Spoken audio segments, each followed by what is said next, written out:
ਵਾਹਿਗੁਰੂ ਜੀ ਕਾ ਖਾਲਸਾ ਵਾਹਿਗੁਰੂ ਜੀ ਕੀ ਫਤਿਹ। ਖੋਜ ਗੁਰਬਾਣੀ ਵਿੱਚ ਆਪ ਸਭ ਦਾ ਸਵਾਗਤ ਹੈ ਜੀ। ਸਭ ਨੂੰ ਜੀ ਆਇਆਂ ਜੀ। ਆਓ ਅਸੀਂ ਸਾਰੇ ਮਿਲ ਕੇ ਪਹਿਲਾ ਸ਼ਬਦ ਦਾ ਉਚਾਰਨ ਅਤੇ ਉਸ ਤੋਂ ਉਪਰੰਤ ਉਸਦੇ ਅਰਥ ਕਰਾਂਗੇ। ਅੱਜ 99 ਸ਼ਬਦ ਦੀ ਵਾਰੀ ਹੈ ਜੀ। ਗੌੜੀ ਗਵਾਰੜੀ ਮਹੱਲਾ ਪੰਜਵਾਂ। ਨੈਣਾ ਨੀਂਦ ਪਰਦਿਸ਼ਟ ਵਿਕਾਰ, ਸਰਵਣ ਸੋਏ ਸੁਣ ਨਿੰਦ ਵਿਚਾਰ। ਰਸਨਾ ਸੋਈ ਲੋਭ ਮੀਠੇ ਸਾਧ, मन सोया माया विस्माद। इस ग्रह में कोई जागत रहे, साबत बस ओ अपनी लहे रहाओ। सगल सहेली अपने रस माती, ग्रह अपने की खबर न जाती। मुसनहार पंच बटवारे, सुने नगर परे ठगहारे। उनते राखे माई न बाप न माई, उनते राखे मीत न पाई। दर्भ सियाणप नाओ रहते, साध संग ओ दुष्ट बस होते। कर कृपा मोह सारंग पाण, संत तूर सर्व निदान। साबत पूंजी सतगुर संग, नानक जागे पार ब्रह्म के रंग। सो जागे जिस प्रभ कृपाल, ये पूंजी साबत तनमाल। रहाओ दूजा संतन तूर सर्व निदान।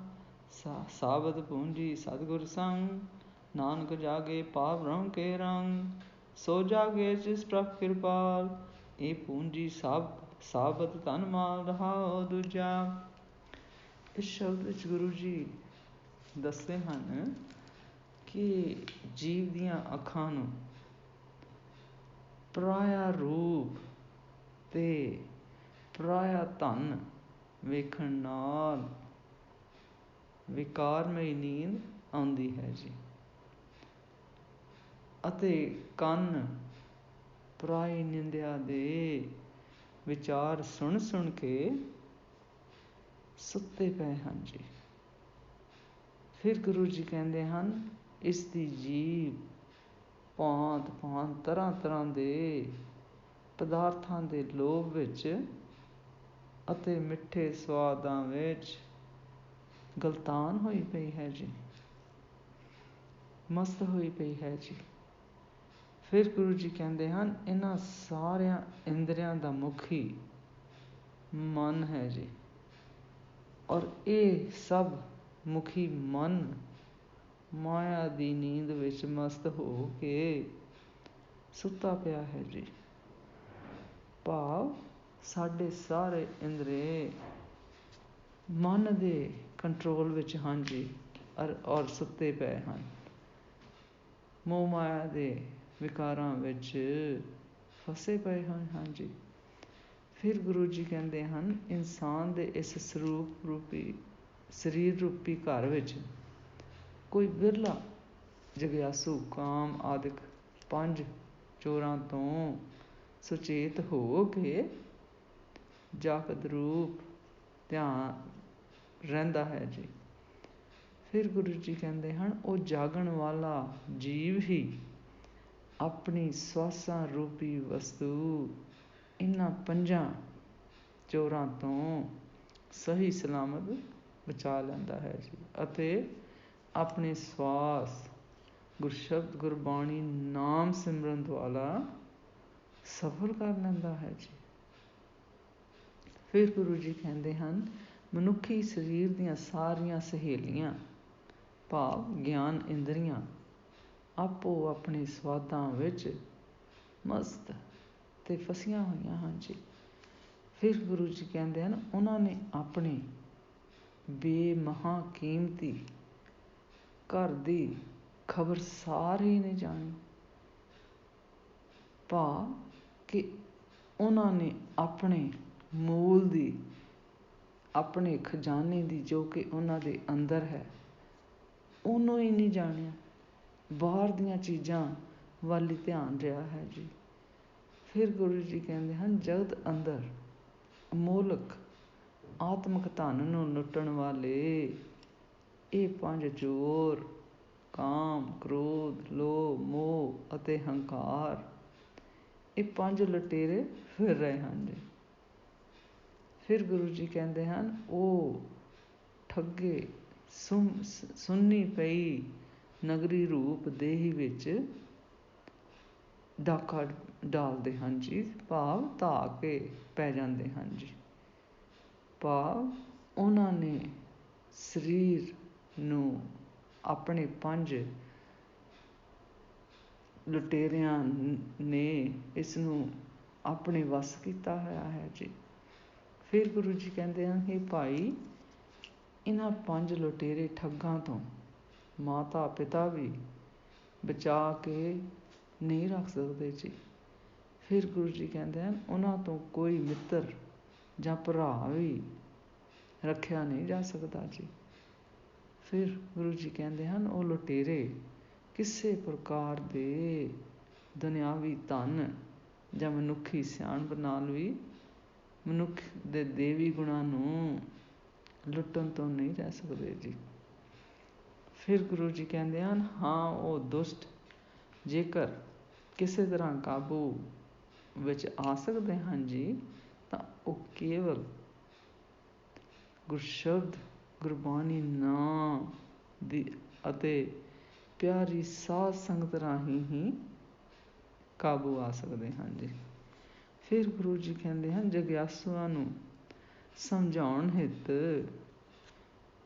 ਗੁਰੂ ਜੀ ਜਾਚਨਾ ਕਰਦੇ ਹਨ ਕਿ ਹੇ ਪਰਮੇਸ਼ਰ ਜੀ, ਮੇਰੇ ਉੱਤੇ ਕਿਰਪਾ ਕਰੋ ਕਿ ਮੈਨੂੰ ਆਪਣੇ ਸੰਤਾਂ ਦੀ ਭਾਵ ਗੁਰਸ਼ਬਦ ਗੁਰਬਾਣੀ ਨਾਮ ਰੂਪ ਚਰਨ ਧੂੜੀ ਬਖਸ਼ੋ ਜੀ, ਕਿਉਂਕਿ ਇਸ ਧੂੜੀ ਵਿੱਚ ਹੀ ਸਾਰੇ ਖਜ਼ਾਨੇ ਹਨ ਜੀ। ਫਿਰ ਗੁਰੂ ਜੀ ਕਹਿੰਦੇ ਹਨ ਸਤਿਗੁਰ ਦਾ ਸੰਗ ਭਾਵ ਗੁਰਸ਼ਬਦ ਗੁਰਬਾਣੀ ਨਾਮ ਦੇ ਕਰਕੇ ਹੀ ਸਭ ਗੁਣਾਂ ਦੀ ਅਮੋਲਕ ਪੂੰਜੀ ਸਾਬਤ ਬਚ ਸਕਦੀ ਹੈ ਜੀ। ਫਿਰ ਗੁਰੂ ਜੀ ਕਹਿੰਦੇ ਹਨ ਕਿ ਜਿਹੜਾ ਪਰਮੇਸ਼ਰ ਦੇ ਰੰਗ ਵਿੱਚ ਜਾਗਦਾ ਹੈ ਜੀ, ਭਾਵ ਗੁਰਸ਼ਬਦ ਗੁਰਬਾਣੀ ਨਾਮ ਦੇ ਨਾਲ ਜੁੜਦਾ ਹੈ ਜੀ, ਉਹ ਉਹਨਾਂ 5 ਦੁਸ਼ਟਾਂ ਲੁਟੇਰਿਆਂ ਕਾਮ ਕ੍ਰੋਧ ਲੋਭ ਮੋਹ ਹੰਕਾਰ ਤੋਂ ਸਾਵਧਾਨ ਰਹਿੰਦਾ ਹੈ ਜੀ, ਅਤੇ ਆਪਣੇ ਆਪ ਨੂੰ ਗੁਰਸ਼ਬਦ ਗੁਰਬਾਣੀ ਨਾਮ ਅਤੇ ਗੁਰਮਤਿ ਦੁਆਰਾ ਉਹਨਾਂ ਨੂੰ ਕਾਬੂ ਵਿੱਚ ਕਰ ਲੈਂਦਾ ਹੈ ਜੀ। ਫਿਰ ਗੁਰੂ ਜੀ ਕਹਿੰਦੇ ਹਨ ਸਾਰੇ ਵਿਚਾਰ ਦਾ ਤੱਤ ਇਹ ਹੈ ਕਿ ਸਹੀ ਅਰਥਾਂ ਵਿੱਚ ਉਹੀ ਮਨੁੱਖ ਜੀਵ ਜਾਗਦੇ ਹਨ ਜੀ, ਜਿਸ ਉੱਤੇ ਪਰਮੇਸ਼ਰ ਕਿਰਪਾ ਕਰਦਾ ਹੈ ਜੀ। ਫਿਰ ਗੁਰੂ ਜੀ ਕਹਿੰਦੇ ਹਨ ਮਨੁੱਖ ਦੀ ਆਤਮਿਕ ਗੁਣਾਂ ਦੀ ਪੂੰਜੀ ਅਤੇ ਹੋਰ ਸਾਰਾ ਧਨ ਮਾਲ ਆਦਿ ਸਹੀ ਸਲਾਮਤ ਬਚ ਜਾਂਦਾ ਹੈ ਜੀ। ਭਾਵ ਗੁਰਸ਼ਬਦ ਗੁਰਬਾਣੀ ਨਾਮ ਨਾਲ ਸਾਰਾ ਕੁਝ ਗੁਰਮਤਿ ਦੇ ਜੀਵਨ ਦੁਆਰਾ ਇਹ 5 ਲੁਟੇਰੇ ਕਾਮ ਕ੍ਰੋਧ ਲੋਭ ਮੋਹ ਹੰਕਾਰ ਕਾਬੂ ਵਿੱਚ ਆ ਜਾਂਦੇ ਹਨ ਜੀ। ਇਸ ਸ਼ਬਦ ਦਾ ਸਾਰ ਇਸ ਤਰ੍ਹਾਂ ਕਰੀਏ ਜੀ। ਇਸ ਸ਼ਬਦ ਵਿੱਚ ਗੁਰੂ ਜੀ ਸਾਨੂੰ ਆਪਣੇ ਇੰਦਰੀਆਂ ਮਨ ਨੂੰ ਕਾਬੂ ਕਰਨ ਦੇ ਬਾਰੇ ਗੱਲ ਦੱਸਦੇ ਹਨ ਕਿ ਇਹ ਸਾਡੇ 5 ਇੰਦਰੀਆਂ ਨੇ ਸਾਡੇ ਤਨ ਮਨ ਧਨ ਨੂੰ ਕਾਬੂ ਵਿੱਚ ਕੀਤਾ ਹੋਇਆ ਹੈ ਜੀ, ਅਤੇ ਇਸ ਤੋਂ ਕਿਸ ਤਰ੍ਹਾਂ ਜੋ ਕਿ ਗੁਰਸ਼ਬਦ ਗੁਰਬਾਣੀ ਨਾਮ ਸਿਮਰਨ ਦੁਆਰਾ ਇਹ ਕਾਬੂ ਵਿੱਚ ਆ ਸਕਦੇ ਹਨ ਜੀ। ਫਿਰ ਗੁਰੂ ਜੀ ਕਹਿੰਦੇ ਹਨ ਕਿ ਮਨੁੱਖ ਅਗਿਆਨਤਾ ਦੀ ਨਿੰਦਰਾ ਵਿੱਚ ਸੁੱਤਾ ਪਿਆ ਹੈ ਜੀ, ਕਿਉਂਕਿ ਇਸ ਦੇ ਗਿਆਨ ਇੰਦਰੇ ਆਪੋ ਆਪਣੀ ਵਿਕਾਰੀ ਰਸਾਂ ਵਿੱਚ ਫਸੇ ਗਲਤਾਨ ਹੋਏ ਪਏ ਹਨ ਜੀ। ਫਿਰ ਗੁਰੂ ਜੀ ਕਹਿੰਦੇ ਹਨ ਜਦੋਂ ਗਿਆਨ ਵਸਤੂ ਨੂੰ ਕਾਮ ਕ੍ਰੋਧ ਲੋਭ ਆਦਿ ਲੁਟੇਰੇ ਚੁਰਾ ਕੇ ਲੈ ਜਾਂਦੇ ਹਨ ਜੀ, ਤਾਂ ਸੁੰਦਰ ਅਸਥਾਨ ਮਾਨੋ ਵੀਰਾਨ ਅਤੇ ਕਬਰਸਤਾਨ ਦੀ ਤਰ੍ਹਾਂ ਹੀ ਬਣ ਜਾਂਦਾ ਹੈ ਜੀ। ਫਿਰ ਗੁਰੂ ਜੀ ਕਹਿੰਦੇ ਹਨ ਪਰ ਜੇ ਪਹਿਰੇਦਾਰ ਤਕੜਾ ਹੋਵੇ ਤਾਂ ਚੋਰਾਂ ਦੀ ਕੀ ਮਜਾਲ ਕਿ ਉਹ ਮਾਲ ਲੁੱਟ ਕੇ ਲੈ ਜਾਣ ਜੀ।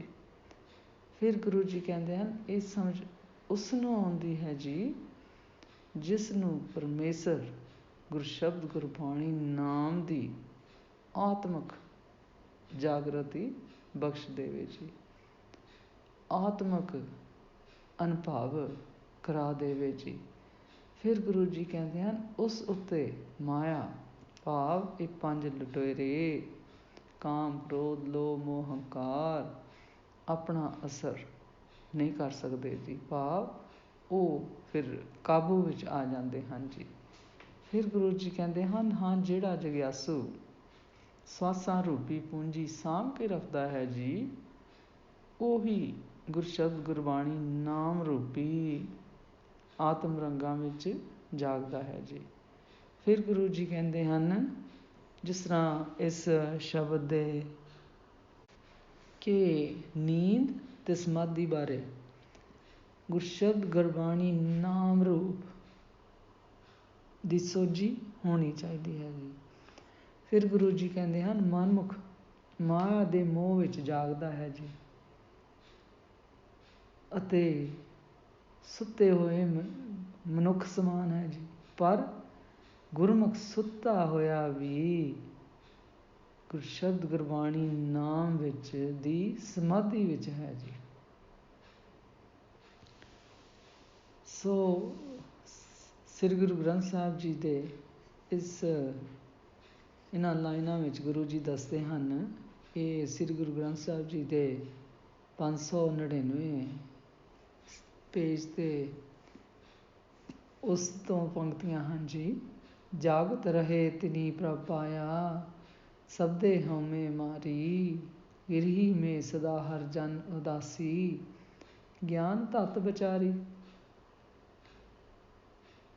ਅਤੇ ਇਸ ਰਾਹੀਂ ਸੋ ਗੁਰਮੁਖ ਸੌਣ ਅਤੇ ਜਾਗਣ ਵਾਲੀ ਅਵਸਥਾ ਤੋਂ ਉੱਪਰ ਉੱਠਦਾ ਹੈ ਜੀ, ਔਰ ਫਿਰ ਅੱਗੇ ਫਿਰ ਬਾਰ ਸਾਨੂੰ ਗੁਰੂ ਜੀ ਗੁਰਬਾਣੀ ਗੁਰਸ਼ਬਦ ਗੁਰਬਾਣੀ ਨਾਮ ਸਿਮਰਨ ਦੇ ਨਾਲ ਜਾਚ ਸਿਖਾ ਰਹੇ ਹਨ ਜੀ, ਅਤੇ ਉਸ ਰਾਹੀਂ ਆਪਣੀ ਜ਼ਿੰਦਗੀ ਦੇ ਵਿਕਾਰਾਂ ਨੂੰ ਕਾਬੂ ਕਰਨ ਦੀ ਜਾਚ ਦੱਸਦੇ ਹਨ ਜੀ। ਫਿਰ ਸ੍ਰੀ ਗੁਰੂ ਗ੍ਰੰਥ ਸਾਹਿਬ ਜੀ ਦੇ ਇਹਨਾਂ ਪੰਕਤੀਆਂ ਵਿੱਚ ਗੁਰੂ ਜੀ ਦੱਸਦੇ ਹਨ, ਪੇਜ 313, ਕਿਆ ਸਵਣਾ ਕਿਆ ਜਾਗਣਾ, ਗੁਰਮੁਖ ਤੇ ਪਰਵਾਨ, ਜਿਨ੍ਹਾਂ ਸਾਸ ਗਰਾਸ ਨ ਵਿਸਰੇ, ਸੇ ਪੂਰੇ ਪੁਰਖ ਪ੍ਰਧਾਨ। ਅੱਜ ਦਾ ਵਿਚਾਰ ਕਰਦਿਆਂ ਮੇਰੇ ਕੋਲੋਂ ਅਨੇਕਾਂ ਭੁੱਲਾਂ ਹੋਈਆਂ ਹੋਣਗੀਆਂ, ਉਸ ਵਾਸਤੇ ਮੈਂ ਖਿਮਾ ਦੀ ਜਾਚਕ ਹਾਂ ਜੀ। ਵਾਹਿਗੁਰੂ ਜੀ ਕਾ ਖਾਲਸਾ, ਵਾਹਿਗੁਰੂ ਜੀ ਕੀ ਫਤਿਹ।